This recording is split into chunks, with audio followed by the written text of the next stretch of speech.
What's going on, everybody? RJ Ochoa here from SB Nation's bloggingtheboys.com. Hope all is well wherever you are. Hope you're happy, safe, healthy, and I trust that you are tired. You are maybe going through it. The Dallas Cowboys lost on Sunday, embarrassingly so. I don't care what the scoreboard says. I don't care about what you want to call a comeback. That's not for me. The Cowboys got humbled, and we are all dealing with it. I bet you have friends or family or somebody in your life that is teasing you, saying, "We them boys," and they're back.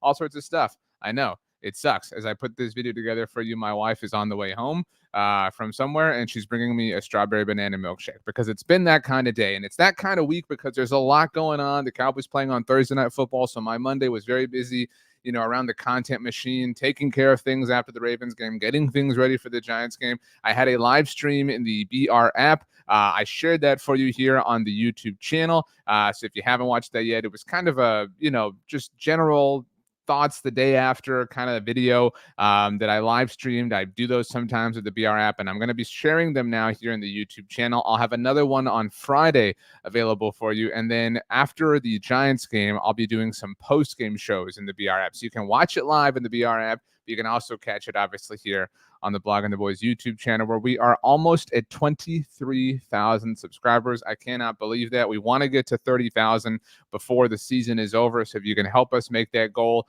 a reality, it would really go a long way. So make sure to subscribe, like the video, turn on notifications, tell a friend, all that fun stuff. Make sure to check out bloggingtheboys.com. I've had like 8 articles come out in the last 12 hours. It feels like if you like what I do, you like hearing me talk about the Cowboys, seeing my content, whatever you want to call it, you can hit me up on any level of social media. I'm Twitter, Instagram, and Threads at RJ Ochoa, TikTok, RJ.Ochoa. This is the second video that I'm uploading on Monday. And like I said, a condensed week, so you're going to be getting a lot. Soon enough, we're going to have our Cowboys Giants Madden simulation this week on the channel. It's got to happen before the game on Thursday, obviously.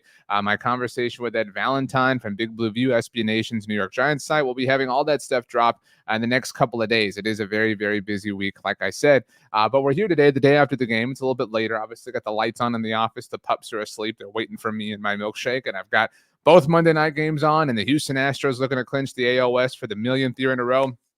And I'm here because I promise you that every day after the Cowboys win or lose or draw, tie, whatever, I'll be here to kind of sort through some thoughts. And this is an exercise that I find to be helpful just in general. When my son comes to me later on in life, says, "Dad, what advice do you have?" I'm going to say, "Son, after you do something or after something happens, take a day and then reflect, let it marinate, think about it some more, and see if you feel the same, see if you feel differently." This is our day after thoughts episode on the Blog and the Boys YouTube channel, obviously for the game that we saw on Sunday between the Cowboys and the Ravens. And the reason I like doing this is because sometimes, and I think you would agree, as it relates to life, sometimes, after we've slept on it, the emotions fade.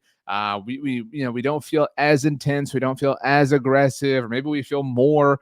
But I will say that I think we feel about the same. It's quite literally my job to have a read on the kind of, have a read on the pulse of the Dallas Cowboys fan base as a whole. And I know that we have said this, and I'm not trying to act like I'm the first person to say this, but dude, we are down bad. I mean, I cannot remember a time in my life, not just the time I've been doing this professionally. Thank God I've been able to do it as long as I have, but just my time as a Cowboys fan growing up, just living and dying with this team. I cannot remember a time that it felt this stuck. It feels just really difficult and really tense. And the word I've kind of been using is it feels really toxic. And it all happened over the course of the offseason. The great Bob Sturm wrote in his morning after on Monday in his Substack. You should absolutely subscribe. It's one of my favorite subscriptions that I have. He wrote that he would say, and for Bob Sturm to say this, I mean, I take anything that Sturm says in the highest possible regard. So for him to say this, I find to be significant. And you can go read the whole thing, go support him. But he said that the last 9 months could be the worst in the Jerry Jones era of ownership of the Dallas Cowboys, which, as Bob put, is really saying something. But we're kind of there, man. I mean, this has been so bad with the way we've gotten here. It has just been twisting and pressing and pouring salt into all this. And so when the team loses the way they have to the New Orleans Saints and the Baltimore Ravens, again, fluky little almost comeback aside, it really, really, really feels a lot bigger than it is. And so I don't think that any of our original thoughts, and you can view mine in our post-game show that I posted obviously after the game, are different. I think that they are, if anything, reinforced. So let's get to them. Number one for me, and what I like about this video that we do is it's just a conversation, you and me, no fancy stuff. This was preventable, or excuse me, this was never preventable, but it did not have to be this way. And this is kind of the story of this team. All right. If you are somebody who really believes, Jerry Jones, that the Cowboys could not have afforded Derrick Henry, I'm very happy that you have that level of innocence left in life. I truly am happy for you if you really believe that. All right. This isn't, though, about Derrick Henry. Obviously, that kind of came to the forefront because the Cowboys were playing against the Ravens and he played for them and he had this remarkable day. In fact, I put this in my historical notes from the game. Derrick Henry was the first player ever to have at least 150 rushing yards, 2 rushing touchdowns, and at least 20 receiving yards against the Dallas Cowboys. Nobody had ever done that against America's team, but Derrick Henry did it. So he's kind of the face of it. Don't get me wrong, because of what just happened, but it's about more than that. It's about the fact that they're depending so severely on Tyler Guyton and Cooper Beebe and Kalen Carson. Granted, the Carson thing is partly because of the unfortunate injury to Deron Bland. It's about that they didn't attack the wide receiver position, and they're kind of depending on Brandon Cooks to be really good this late in his career, and depending on Jalen Tolbert, who we'll get to in a second, to really just be amazing. It's the fact that they delayed these extensions for Dak Prescott and CeeDee Lamb, in and of itself creating this high level of toxicity around the team. I don't think it's an exaggeration to kind of go back to Sturm's point. I really don't. I think it's kind of fair, more than fair, to say that quite literally every decision they made was the worst one possible in terms of culture and vibes and peace and love and harmony. They have done nothing but create chaos that this team is now in the middle of. And I think that we're starting to see that, have some wear and tear. And look, winning cures all. The Cowboys could go out on Thursday night and beat the Giants and, feel some wind in their sails. But right now they are down bad, not just in the sense that they're 1-2, but because this is a heavy moment and it did not have to be this way. And even if the Cowboys had done all the things that we wanted them to do, if they'd gotten the extensions done early, if they'd signed, call it Derrick Henry, if they had traded for some other veterans that worked out for them, the way that Brandon Cooks and Stephon Gilmore did a year ago, they could have done all those things and they could still be 1-2. To be very clear, they could have done all those things and they could have gotten the doors blown off of them by the Saints and gotten wrecked by the Ravens the way that they did. That would not have prevented this. I want to be very clear about this, but that does not mean it was the wrong thing. That does not mean it was not the correct thing. The Cowboys went left where everybody was screaming with neon signs to go right. And they said, we're going to go left. And we like going left. And you're going to like it. And we're all going to go left and get in because we're going and you have no choice but to go left with us. And we're stuck here, man. It is a wild thing that we got to this place. It wasn't preventable, but it did not have to be this way. It's takeaway number one. I mentioned Jalen Tolbert. Takeaway number two.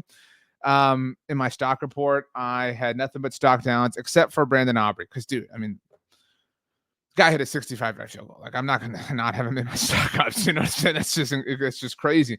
And I have, sometimes I'm a prisoner of the moment too. And when the game is so bad, it's like, well, everybody's got to be stocked down. Or the game is awesome, it's like, well, everybody's got to be stocked up. If I had done this exercise, right, let a day kind of go by, I would have had a stock up for Jalen Tolbert and Hunter Lipke, and you could, to a different degree, argue for Kevontae Turpin as well.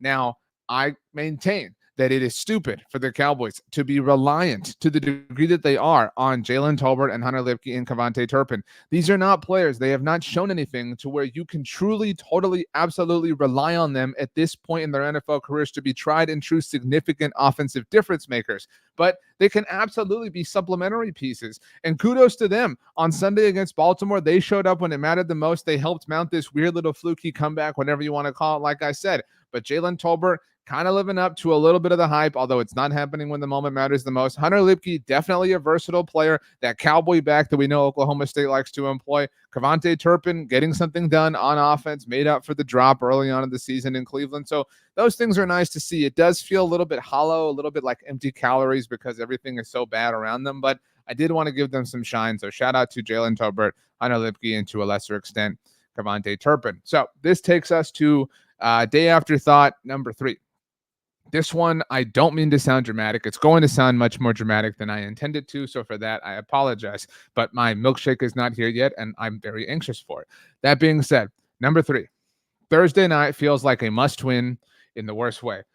One of the people who has so significantly inspired the way that I do this job, whatever you want to call this, talking in front of a microphone and a camera, is Dave Dameshek, the GOAT. Love Dave Dameshek. Dave Dameshek football program back in the day really shaped the way I view this world. And one of my favorite Dameshek bits is, if you don't know, he at the Super Bowl used to go up to players literally during media day and what has now become media night. And this is right before the Super Bowl, and he would walk up to, Rob Gronkowski, Julian Edelman, whatever, friend of the show, Julian Edelman, and say, do you consider Sunday to be a must-win game? Hilarious. I love it. I mean, just hilarious. Absolutely hilarious, right? And it's the whole idea of a must-win game. It's funny because, like, what game is not a must-win game? What game do you want to lose, right? Like, again, we understand the literal silliness to it. That being said, this is kind of a must-win game in the worst way because the Cowboys have lost 2 in a row, all right? It's been a long time since they've lost 3 in a row, right? Now, this one's not at home, but still, it's been a long time. This game is on a Thursday night, which means if they lose, they're the only team that is on Friday national shows that is leading everything with how they lost, whatever. They're not visiting the 49ers on Thursday night. They're visiting the little brother New York Giants. This is a team who they have owned, unequivocally owned. It has been a one-way level of ownership. Yeah, they got one win here or there, whatever, when Dak Prescott was hurt. Dak Prescott's rookie year, they swept the Cowboys, whatever. But for the most part, the entire Dak Prescott era, which is almost a decade at this point in time, the Dallas Cowboys have outright owned the New York Giants. So if in the middle of all of this, where we are, the Cowboys go, and this is the moment that they lose to the Giants, who look even more down on their luck than we could have possibly imagined, even when the season was beginning. If this is the time that the Giants break through and take one from them, dude, that is going to be a hard pill to swallow. That is going to be an intense time. That is going to be a ferocious level of take, a tidal wave of takes that we are not going to be able to hold off. And I don't think we're going to want to hold it off. But if this is the moment that the straw breaks the camel's back, or whatever the expression is, and the Cowboys lose to the Giants, and then they have to wait 10 days. I mean, that is a long time in the NFL to wait and to sit on it and to be 1-3, to go on the road again to take on the Pittsburgh Steelers, who might be undefeated. Who knows? They're undefeated, obviously, at the moment. But they got to get this. They have to stop the bleeding, because it is starting to get really bad. And it's not just you and me. It's not just, loser, dramatic RJ and his hot takes, whatever. It's not just us that feel like it's bad. I meant to put this video together earlier, but the day got busy, like I said. And I'm glad that I was able to wait, because there was this video that popped up. It wasn't a video, it was a moment during Mike McCarthy's press conference on Monday. And good friend of the show from Chat Sports, everybody go subscribe to their Cowboys YouTube channel. They're the best. Tom Downey clipped this. Now, this, for full context, is Mike McCarthy being asked a question by Nick Harris of the Fort Worth Star-Telegram. Nick, also a friend of the show. We have a lot of wonderful friends. Asking him a question in a completely and totally fair way. And Mike McCarthy, I'll just let you see it. Nick Harris, Fort Worth Star-Telegram. I know you said you guys don't have a ton of time for corrections this week, but with Jordan Lewis talking about details, Michael Parsons last night talking about accountability, how do you kind of work those conversations in this? Pretty dramatic there, Nick. I tell you must practice that one. Jeez, I mean, well, hey, Thursday schedule. I mean, that's what we're on. I mean, it's we didn't win the game, so I think that's part of where we are. I mean, so yeah, I think they do a good job of answering your questions. It's emotional after the game, so I'm not ever going to referee emotion on the field or after a game.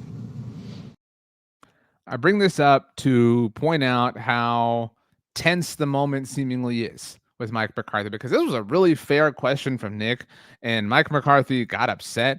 And this is, look, we've all been there, right? We've all snapped at a silly moment in an argument, or when we're not comfortable, right? This, Mike McCarthy, you need to chill out, dude. This was not cool. We can debate the levels of uncoolness it was, but this was representative, clearly, of a tense moment, in my humble opinion. This team needs to get it together. I think that goes without saying. They're only 1-2. It's only September. They can totally still pull everything, that they want out of this season. But it has to start somewhere. And the best place for it to start is Thursday night on the road against the New York Giants. You get to 2-2 on Thursday night, we're still pissed. We're still angry. We're not going to sit here and throw flowers at you and pretend that everything is great because we know how badly you already messed this up. But you get to 2-2 on Thursday night. We take our foot off the gas the way the Baltimore Ravens did to let you feel good about yourselves on Sunday afternoon. And we live collectively to fight another day next Sunday night on the road against the Pittsburgh Steelers. Those are my 3 thoughts.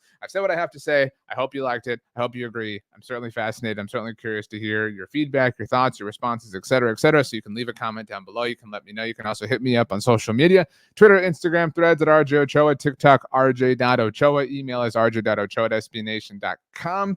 Or leave a comment down below. I'll do my very best to get to those as well as mentioned. You can follow me everywhere. You can subscribe here to the Blog on the Boys YouTube channel. Let's get to 30,000 subscribers. I want to do that. What happens first? We get to 30,000 subscribers or the Cowboys win a game that impresses us? I really don't know.